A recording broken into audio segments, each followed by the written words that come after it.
सामने जीतना आसान नहीं है।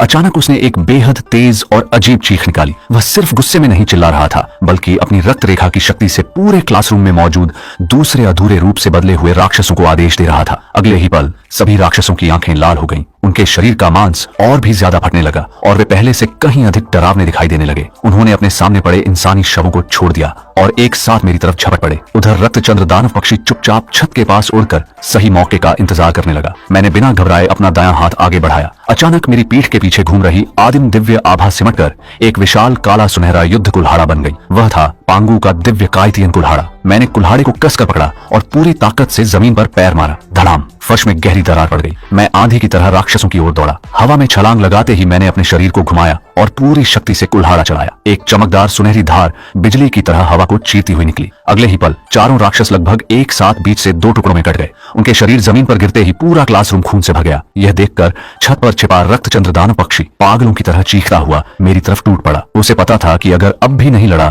तो उसकी मौत तय है, लेकिन मैं तो उसी पल का इंतजार कर रहा था। मेरे होंठों पर हल्की मुस्कान उभरी। मैंने दोनों हाथों से कायतियन कुल्हाड़े को ऊपर उठाया। दिव्य ऊर्जा उसके चारों ओर इकट्ठा होने लगी। फिर मैंने पूरी ताकत से ऊपर की ओर वार किया। एक विशाल सुनहरी धार आसमान तक पहुंचती हुई दिखाई दी। छन, रक्तचंद्र दानव पक्षी उस वार से बच भी नहीं पाया।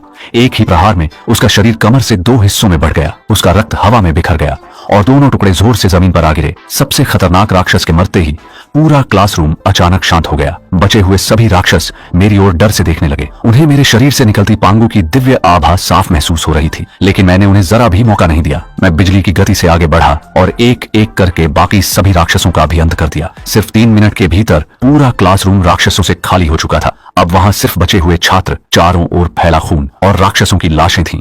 जब आखिरी राक्षस भी मर गया तब क्लासरूम में बचे हुए छात्रों ने राहत की सांस ली, लेकिन राहत ज्यादा देर टिक नहीं सकी। कुछ छात्र तुरंत चिल्लाने लगे, हमें यहाँ से निकलना होगा, जल्दी बाहर चलते हैं, यहाँ रहना मौत को बुलाने जैसा है। उनकी बातें सुनकर मैं धीरे धीरे मंच टीचर की डेस्क पर चढ़ गया। मेरी आवाज पूरे क्लासरूम में गूंज उठी। सब लोग चुप। मेरी बात सुनते ही पूरा कमरा एकदम शांत हो गया। सबकी नजरें मेरी तरफ थीं। मैंने गंभीर स्वर में कहा, दुनिया बदल चुकी है। बाहर अब इंसानों की दुनिया नहीं रही, वहाँ हर तरफ राक्षस हैं। अगर जिंदा रहना चाहते हो तो मेरी हर बात माननी होगी। मेरी बात पूरी भी नहीं हुई थी कि अचानक क्लासरूम के बाहर से भारी गुर्राने की आवाज आई। सबने घबराकर दरवाजे की ओर देखा। दरवाजे के बाहर एक विशाल नरक का दानवी कुत्ता खड़ा था। उसकी आंखें खून की तरह लाल थीं, मुंह से लार टपक रही थी और बड़े बड़े नुकीले दांत साफ दिखाई दे रहे थे। वह धीरे धीरे गुर्रा रहा था, लेकिन उसकी आवाज पूरे क्लासरूम को हिला देने के लिए काफी थी। उसी समय भीड़ में खड़ी एक लड़की डर के मारे जोर से चीख पड़ी। उसकी चीख सुनते ही दानवी कुत्ता पूरी तरह उग्र हो गया। मैंने तुरंत उसे पहचान लिया। यही है, पिछले जन्म में यही दानवी कुत्ता स्कूल में लगातार इंसानों और राक्षसों का शिकार करता रहा था। बाद में यह विकसित होकर 3 सिर वाला नरकीय कुत्ता बन गया और पूरे शहर का आतंक बन गया। अगर उस समय शक्तिशाली जागृत लोग समय पर न पहुंचते तो पूरा शहर उसका शिकार बन जाता। इस बार मैंने खुद हमला करने की बजाय शावानरों की ओर देखा। मेरे इशारे को समझते ही उसने अपना हाथ आगे बढ़ाया। उसकी हथेली पर नीली दिव्य बिजली इकट्ठी होने लगी। फिर उसके हाथ में एक हरे रंग की दिव्य तलवार का आभासी रूप प्रकट हुआ। अगले ही पल कड़कड़ाहट, एक भयंकर दिव्य बिजली सीधे दानवी कुत्ते पर गिरी। बिजली की चोट से उसके शरीर का एक हिस्सा काला पड़ गया और जलने की गंध पूरे गलियारे में फैल गई। लेकिन वह मरा नहीं, बल्कि पहले से भी ज्यादा क्रोधित हो गया। उसने जोरदार दहाड़ लगाई और मुंह खोलकर काले धुएं जैसी जहरीली सांस बाहर छोड़ी। जहां वह धुआं पहुंचा वहां की मेज कुर्सियां पल भर में राख बन गईं। 2 छात्र जो उसके सामने खड़े थे उसी क्षण मौत के घाट उतर गए। यह देखकर मेरी आंखें सिकुड़ गईं। तो यह विषयाव दिव्य बिजली भी झेल सकता है। अब मुझे खुद मैदान में उतरना ही था। मैंने एक पल भी देर नहीं की। अपने हाथ को आगे बढ़ाते ही मेरा कायतियन दिव्य कुल्हाड़ा फिर से प्रकट हो गया। वह हवा को चीरता हुआ सीधे नरक के दानवी कुत्ते की ओर जा गिरा। उसी समय मैं भी पूरी रफ्तार से उसकी तरफ दौड़ पड़ा। दानवी कुत्ता बेहद फुर्तीला था। उसने झटके से अपना शरीर मोड़ा और कुल्हाड़े के पहले वार से बच गया, लेकिन मैं पहले ही उसके बिल्कुल सामने पहुंच चुका था। मैंने अपने पूरे शरीर की ताकत से उसे जोरदार टक्कर मारी। धड़ाम, विशाल दानवी कुत्ता कई मीटर दूर जाकर जमीन पर लुढ़क गया। शावानरों ने तुरंत अपनी दिव्य तलवार मेरी ओर बढ़ा दी। मैंने बिना समय गंवाए तलवार पकड़ी और उठने की कोशिश कर रहे दानवी कुत्ते पर टूट पड़ा। इस बार मैंने उसे कोई मौका नहीं दिया। एक ही वार में उसकी गर्दन काट दी। विशाल सिर जमीन पर गिरा और उसका शरीर तड़पते तड़पते शांत हो गया। मैं उसके शव के पास गया और पेट चीरकर अंदर से एक कठोर चमकदार ऊर्जा क्रिस्टल निकाला। पिछले जन्म में इस तरह के क्रिस्टल को सभी जागृत लोग लिंग जिंग आध्यात्मिक सार कहते थे। जो भी इसे अवशोषित करता उसकी शक्ति तेजी से बढ़ जाती। हालांकि हर राक्षस के शरीर में यह नहीं मिलता था। सिर्फ कुछ शक्तिशाली या विशेष राक्षस ही मरने के बाद ऐसा क्रिस्टल छोड़ते थे और जितना बेहतर क्रिस्टल उतना ही ज्यादा शक्तिशाली वह राक्षस होता था। दोस्तों, वीडियो शुरू करने से पहले अगर आप इस चैनल पर नए हैं तो कृपया वीडियो को लाइक करें और चैनल को सब्सक्राइब कर लें। क्योंकि आपका एक लाइक और एक सब्सक्राइब मुझे और भी ज्यादा मोटिवेशन देता है ताकि मैं आप सभी के लिए और बेहतरीन एनिमे एक्सप्लेन वीडियो लेकर आ सकूं। इसीलिए वीडियो को लाइक करना और चैनल को सब्सक्राइब करना बिल्कुल न भूलें।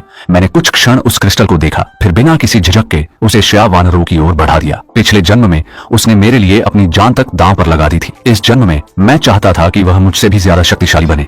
मैंने धीरे से कहा, इसे अपनी बाहों के बीच रखो और मन से इसकी शक्ति को अपने अंदर समा जाने दो। श्या वानरों ने बिना कोई सवाल किए मेरी बात मान ली। उसने क्रिस्टल को माथे पर रखा और आंखें बंद कर ली। कुछ ही सेकंड में सफेद रोशनी पूरे क्रिस्टल में फैल गई, फिर वह धीरे धीरे गायब हो गया। उसी के साथ श्या वानरों के शरीर से पहले से कहीं अधिक शक्तिशाली दिव्य आभा निकलने लगी। उसकी ताकत एक बार फिर कई गुना बढ़ चुकी थी। अब वह द्वितीय स्तर की जागृत सेकंड रैंक अवेकेंड बन चुकी थी। दुनिया में अभी अभी प्रलय शुरू हुई थी। ऐसे समय में दूसरे स्तर का जागृत होना लगभग अधिकांश खतरों का सामना करने के लिए काफी था। मैंने संतोष की सांस ली। अब कम से कम उसके जिंदा रहने की संभावना पिछले जन्म की तुलना में कई गुना अधिक थी। श्या वानरों की शक्ति बढ़ने के बाद मैंने धीरे धीरे उसकी ओर देखा और हल्की मुस्कान दी, लेकिन अगले ही पल मेरा चेहरा फिर से गंभीर हो गया। मेरी नजर उस लड़की पर जा टिकी जिसने कुछ देर पहले डर के मारे चीख लगाई थी और उसी वजह से नरक का दानवी कुत्ता हमारी ओर आकर्षित हुआ था। बिना कुछ कहे मैं उसके सामने पहुंचा। लड़की कुछ समझ पाती उससे पहले ही छन्न मेरी तलवार एक ही वार में उसकी गर्दन से गुजर गई। उसका सिर जमीन पर लुढ़क गया। पूरे क्लासरूम में सन्नाटा छा गया। बचे हुए छात्र भय से कांप उठे। उन्हें समझ नहीं आ रहा था कि मैंने ऐसा क्यों किया। मैंने ठंडी आवाज में कहा, इस प्रलय में एक इंसान की छोटी सी गलती भी दर्जनों लोगों की मौत का कारण बन सकती है। अगर कोई अपनी मूर्खता से सबकी जान खतरे में डालेगा तो मैं उसे जिंदा नहीं छोड़ूंगा। मेरी बात सुनकर किसी की भी हिम्मत नहीं हुई कि कुछ बोले। उसी समय बाहर से दर्द भरी चीखें सुनाई देने लगीं। उनके साथ कई राक्षसों की डरावनी गुर्राहट भी गूंज रही थी। मैं समझ गया, पूरे स्कूल के राक्षस अब झुंड बनाकर इकट्ठा होने लगे थे। पिछले जन्म में भी स्कूल के अंदर छात्रों की संख्या बहुत ज्यादा थी। इसी वजह से बड़ी संख्या में लोग राक्षस बन गए और पूरे स्कूल में राक्षसों की एक विशाल सेना तैयार हो गई थी। चाहे इस जन्म में मैं पहले से कहीं अधिक शक्तिशाली था, लेकिन हजारों राक्षसों का एक साथ सामना करना अभी भी असंभव था। मैंने तुरंत आदेश दिया, सब लोग जल्दी से दरवाजे और खिड़कियां बंद करो। मेज कुर्सियां लाकर उन्हें पूरी तरह जाम कर दो। कुछ छात्र पहले हिचकिचाए, लेकिन बाहर से आती चीखें सुनकर सब समझ गए कि यही एकमात्र रास्ता है। वे तुरंत मेरी बात मानने लगे। सबने मिलकर भारी मेजें, कुर्सियां और अलमारियां घसीट घसीट कर दरवाजों और खिड़कियों के सामने लगा दी। पूरा क्लासरूम अब अस्थायी किले में बदल चुका था। लेकिन जैसे जैसे बाहर राक्षसों की आवाजें पास आती गईं, अंदर मौजूद सभी छात्रों की धड़कनें भी तेज होती चली गईं। किसी को नहीं पता था कि यह बंद दरवाजा उन्हें बचाएगा या कुछ ही मिनटों बाद उनकी कब्र बन जाएगा। सभी लोग सांस रोके दरवाजे की ओर देख रहे थे। तभी भीड़ में खड़ी शाओ चियान ने अचानक बाहर भागती हुई एक लड़की को पहचान लिया। वह उसकी रूममेट और सबसे अच्छी दोस्त शाओ वेई थी। इस समय शाओ वेई का पूरा शरीर खून से लथपथ था। उसके शरीर पर एक भी ऐसी जगह नहीं बची थी जहां घाव न हो। वह जान बचाने के लिए पूरी ताकत से भाग रही थी, जबकि उसके पीछे कई राक्षस लगे हुए थे। यह दृश्य देखकर शाओ चियान का दिल पसीज गया। वह दौड़कर दरवाजे के पास पहुंची और उसे खोलने लगी। उसी समय मैंने उसका हाथ कसकर पकड़ लिया। मैंने ठंडी आवाज में कहा, क्या तुम चाहती हो कि तुम्हारी एक गलती की वजह से यहाँ मौजूद हम सब मर जाएं? शाओ चियान गुस्से से मेरी ओर देखने लगी। वह मेरी सबसे अच्छी दोस्त है। क्या मैं उसे मरने के लिए छोड़ दूं? तुम इतने निर्दयी कैसे हो सकते हो? मैंने उसकी आंखों में देखते हुए शांत स्वर में कहा, अगर तुम्हें इतना ही उस पर तरस आ रहा है तो जाओ, खुद जाकर उसे बचाओ। इतना कहकर मैंने अपना दिव्य कवच सक्रिय किया, फिर दरवाजा खोला और एक ही धक्के में शाओ चियान को बाहर धकेल दिया। अगले ही पल मैंने दरवाजा फिर से बंद कर दिया। बाहर निकलते ही शाओ चियान का चेहरा डर से सफेद पड़ गया। वह पागलों की तरह दरवाजा पीटने लगी। चेंजे, प्लीज, मुझसे गलती हो गई, मुझे अंदर आने दो, मैं दोबारा ऐसा कभी नहीं करूंगी। लेकिन मैंने उसकी एक भी बात का जवाब नहीं दिया। कुछ ही सेकंड बाद गलियारे में घूम रहे राक्षसों ने उसकी आवाज सुन ली। उनकी लाल आंखें उसकी तरफ मुड़ गईं। अगले ही पल वे सभी उस पर टूट पड़े। गलियारे में उसकी दर्दनाक चीखें गूंजने लगीं। क्लासरूम के अंदर बैठे सभी छात्र कांप उठे। कोई भी बोलने की हिम्मत नहीं कर पा रहा था। हर कोई चुपचाप सिर झुकाए बैठा रहा। मैं दरवाजे के पीछे खड़ा बाहर की हर आवाज ध्यान से सुन रहा था। अगर कोई राक्षस दरवाजा तोड़कर अंदर आता तो मैं आखिरी सांस तक लड़ने के लिए तैयार था, और अगर हालात पूरी तरह बेकाबू हो जाते तो चाहे अपनी जान चली जाए, मैं हर हाल में श्या वानरों को इस स्कूल से जिंदा बाहर निकालता। कुछ ही देर बाद बाहर से आ रही चीखें अचानक बंद हो गईं। पूरा गलियारा एकदम शांत हो गया। क्लासरूम में बैठे सभी छात्र एक दूसरे का चेहरा देखने लगे। किसी ने धीमे से कहा, क्या सारे राक्षस चले गए? लेकिन मुझे ऐसा बिल्कुल नहीं लगा। मैं धीरे धीरे दरवाजे के पास गया और छोटी सी कांच की खिड़की से बाहर झांका। जो दृश्य मैंने देखा उसने मुझे भी कुछ पल के लिए सोचने पर मजबूर कर दिया। शाओ चियान का शरीर पूरी तरह नोचकर खा लिया गया था। फर्श पर सिर्फ खून का बड़ा सा धब्बा बचा था। लेकिन उससे भी अजीब बात यह थी कि गलियारे में मौजूद सारे राक्षस जमीन पर झुके हुए कांप रहे थे। ऐसा लग रहा था जैसे वे किसी बेहद खतरनाक अस्तित्व से डर रहे हों। यह बिल्कुल सामान्य नहीं था। अगर सब कुछ पहले जैसा होता तो वे अब तक दरवाजा तोड़कर अंदर घुस चुके होते। मेरे पिछले जन्म में मैं उस समय स्कूल में मौजूद नहीं था, इसीलिए आगे क्या होने वाला था यह मुझे भी नहीं पता था। मेरे मन में पहली बार हल्की सी बेचैनी पैदा हुई। उसी समय शावानरो मेरे पास आकर धीमी आवाज में बोली, चेंजे, बाहर क्या हो रहा है? उसने अपनी तलवार मजबूती से पकड़ रखी थी। अगर जरा भी खतरा होता तो वह सबसे पहले मेरी रक्षा के लिए आगे बढ़ जाती। मैंने सिर हिलाया। अभी कुछ कहना मुश्किल है। सब लोग अपनी जगह से मत हिलो, पहले देखते हैं कि बाहर क्या है। मेरी बात पूरी भी नहीं हुई थी कि थक थक थक गलियारे में किसी के धीरे धीरे चलते हुए कदमों की आवाज सुनाई देने लगी। हर कदम के साथ ऐसा लग रहा था जैसे किसी ने सबके दिल पर हथौड़ा मार दिया हो। फिर एक लड़की की धीमी लेकिन बेहद अजीब आवाज सुनाई दी, क्लासमेट्स बाहर आओ ना, मैं बहुत देर से तुम्हारा इंतजार कर रही हूं।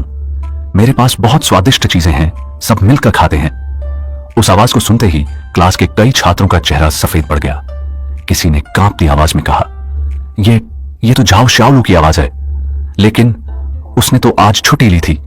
दूसरा छात्र घबरा कर बोला, वह यहां कैसे आ गई? कुछ लड़कियां जो पहले उसके साथ हॉस्टल में रहती थीं, एक दूसरे की तरफ देखने लगीं। उनके चेहरों पर डर के साथ अपराध बोध भी साफ दिखाई दे रहा था। ऐसा लग रहा था मानो उन्होंने अतीत में झाओ शाओलू के साथ कुछ बहुत बुरा किया हो। उसी समय धड़ाम, क्लासरूम का दरवाजा जोर से हिल उठा। फिर एक और भयानक टक्कर, और फिर तीसरी। अब साफ था दरवाजे के बाहर जो भी था वह अंदर आने के लिए पूरी ताकत लगा रहा था। मैंने तुरंत अपने पांगू के दिव्य कुल्हाड़े को मजबूती से पकड़ लिया। मेरी नजरें दरवाजे पर टिकी थीं, चाहे बाहर झाओ शाओलू हो या कोई और राक्षस। अगर उसने मुझ पर या शावानरो पर हमला किया तो मैं बिना एक पल सोचे उसका सिर धड़ से अलग कर दूंगा। उसी समय क्लास के कोने में दुबकी हुई गांव शाओली कांपते हुए बोली, दरवाजा खोलो प्लीज। लेकिन बाहर से फिर वही डरावनी हंसी सुनाई दी। मेरी प्यारी सहेलियों, पहले तो तुम लोग मेरे साथ खेलना बहुत पसंद करती थीं, अब दरवाजा क्यों नहीं खोल रही हो? उसकी आवाज में अजीब सी सनक और पागलपन था। अगले ही पल धड़ाम, क्लासरूम का दरवाजा एक ही झटके में टूटकर उड़ गया। दरवाजे पर जो आकृति दिखाई दी उसे देखकर सभी छात्रों की चीख निकल गई। वह अब इंसान नहीं रही थी। झाओ शाओलू एक विशाल मकड़ी जैसे राक्षस में बदल चुकी थी। उसके 8 लंबे पैर थे, पूरा शरीर कई गुना बड़ा हो चुका था। वह अकेली ही क्लासरूम का आधा हिस्सा घेर रही थी। गांव शाओली डर के मारे उसके सामने घुटनों के बल बैठ गई। रोते हुए बोली, शाओलू मुझे माफ कर दो, मैंने जो किया वह गलती थी। लेकिन झाओ शाओलू की आंखों में केवल नफरत थी। वह पागलों की तरह हंसने लगी। माफ कर दूं? जब तुम लोग मुझे रोज रोज सताती थीं, तब क्या कभी सोचा था कि एक दिन ऐसा भी आएगा? उसकी आवाज में वर्षों का दर्द और बदला साफ झलक रहा था। उसी समय उसकी एक पुरानी रूममेट धीरे धीरे दरवाजे की तरफ भागने लगी, लेकिन झाओ शाओलू की नजर उस पर पड़ चुकी थी। उसने अपना हाथ हल्का सा हिलाया, धड़ाम, दरवाजा अपने आप बंद हो गया। यह देखकर मेरी आंखें सिकुड़ गईं। मैंने मन ही मन सोचा, यह सिर्फ मकड़ी की शक्ति नहीं